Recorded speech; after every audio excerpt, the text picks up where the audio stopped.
मोअज़्ज़िज़ हज़रत आदाब, नमस्कार। मोअज़्ज़िज़ हज़रत, जैसा कि आप जानते हैं, पिछले 2-3 दिन पहले यूपी के chief minister mister Yogi Adityanath ने किस तरह से भड़काऊ भाषण देकर सिर्फ़ मुसलमानों के खिलाफ दुश्मनी या नफ़रत उगलने का ही काम नहीं किया, बल्कि जो वो संवैधानिक पोस्ट पर हैं, उस पोस्ट की गरिमा को भी नुकसान पहुँचाने का काम किया है। योगी आदित्यनाथ जी को समझना चाहिए कि वो यूपी के चीफ मिनिस्टर हैं। वो सिर्फ किसी एक मजहब के चीफ मिनिस्टर नहीं, बल्कि पूरी यूपी के जितने भी रहने वाले हैं, तमाम मज़ाहिब के लोगों के चीफ मिनिस्टर हैं। और इस तरह का नफरती बयान देकर आप सिर्फ हिंदुस्तान में नहीं, बल्कि हिंदुस्तान के बाहर भी हिंदुस्तान की इज्जत निकालने का काम कर रहे हैं। आप जिस तरह की भाषा इस्तेमाल कर रहे हैं, मुसलमानों को कट मूलने के नाम से बुलाना और उर्दू के ताल्लुक से लेकर आपकी नफ़रत, ये आपकी मानसिकता दर्शाती है। आपको समझ में आना चाहिए कि आप जिस तरह की भाषा का इस्तेमाल कर रहे हैं, ये भाषा सारे देश में हिंदुस्तान की छवि खराब करने वाली भाषा है। आप मुसलमानों को तो हमेशा से ज़हर उगलते आ रहे हैं। आज हमने देखा कि उर्दू के ताल्लुक से आपकी किस तरह की गंदी सोच नज़र आ रही है। सबसे पहले तो मैं आपको ये बताना चाहता हूँ कि उर्दू मुसलमानों की ज़बान नहीं है। उर्दू भारत की ज़बान है, पूरे देशवासियों की ज़बान है। अगर मुसलमानों की ज़बान कह सकते हैं, अगर हालाँकि ज़बान किसी ज़ात की या किसी मज़हब की नहीं होती, तो मुसलमानों की ज़ुबान हम अरबी कह सकते हैं, क्योंकि ये ज़बान में कुरान नाज़िल हुआ है। इसलिए मुसलमान अरबी ज़बान को अहमियत दे सकते हैं। लेकिन बात अगर हम उर्दू ज़बान की करें, ये ज़बान पूरे भारत देश की है। जहां आपने 3-4 मिनट का भाषण दिया, वहां पर आपने 8-10 अल्फाज तो उर्दू के ही इस्तेमाल किए। अगर उर्दू ना होता तो बॉलीवुड इतनी तरक्की नहीं करता। अगर उर्दू नहीं होता तो हिंदी भी नहीं होती, क्योंकि उर्दू के अक्सर अल्फाज हिंदी में इस्तेमाल होते हैं और हिंदी के कई एक अल्फाज उर्दू में इस्तेमाल होते हैं। संस्कृत के कई एक अल्फाज उर्दू में इस्तेमाल होते हैं। सारे जबानों की चोजगी है उर्दू जबान। आप कि आपका इस तरह का उर्दू के ताल्लुक से बयान बड़ा अफसोसनाक है।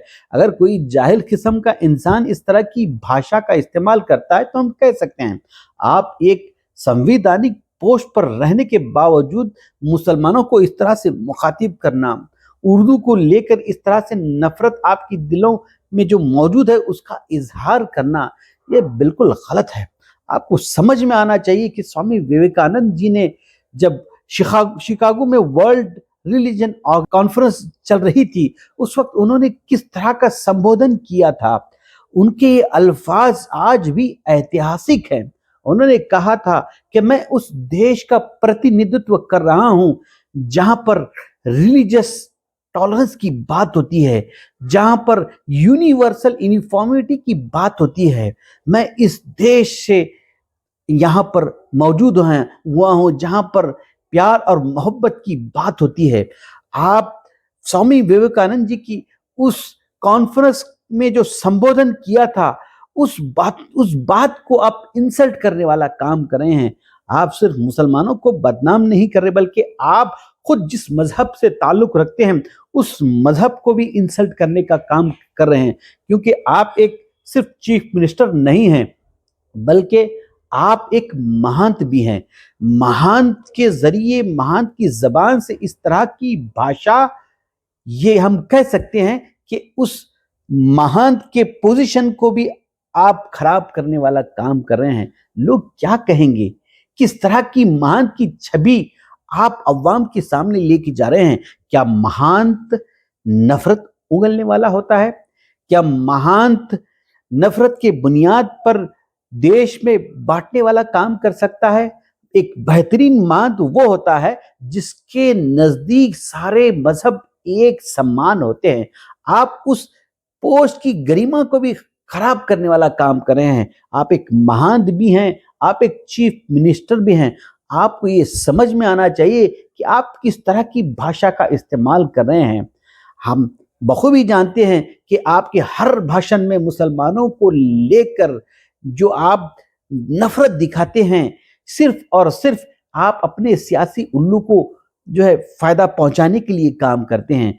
आपको ये समझ में आना चाहिए कि आप जिस तरह की सियासत पर चल रहे हैं, वो सियासत पर सिर्फ़ और सिर्फ़ नफ़रत करने वाले लोग ही चल सकते हैं। आपको ये समझ में आना चाहिए कि इस तरह की सियासत करके आप कुछ एक लोगों के दरमियान में आप मकबूल हो सकते हैं, लेकिन देश और दुनिया के जो अफ़राद हैं, जो सेक्युलरिज़्म को पसंद करते हैं, समानता को पसंद करते हैं, ऐसे लोगों के दिलों में आप निकल जाने वाला काम कर रहे हैं।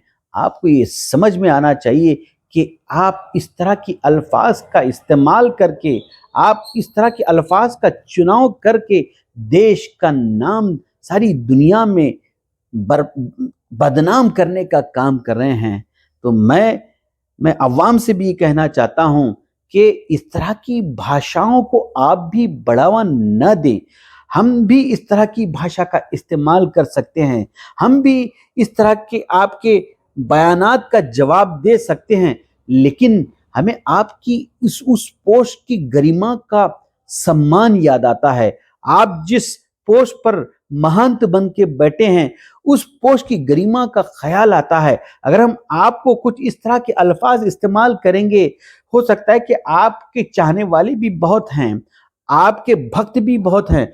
हम इस तरह की बातें आपके ताल्लुक से गलत-सलत कहकर, आपकी नफ़रती नफ़रती बातों का जवाब देकर उन लोगों के दिलों को तकलीफ देना नहीं चाहते, जो आपको पसंद करते हैं, आपकी उस पोस्ट को पसंद करते हैं। आपको मैं ये कहना चाहता हूँ कि आप अपनी गरिमा का ख़याल रखें। आप सिर्फ़ अपना नाम ख़राब नहीं कर रहे, बल्कि देश का नाम ख़राब कर रहे हैं।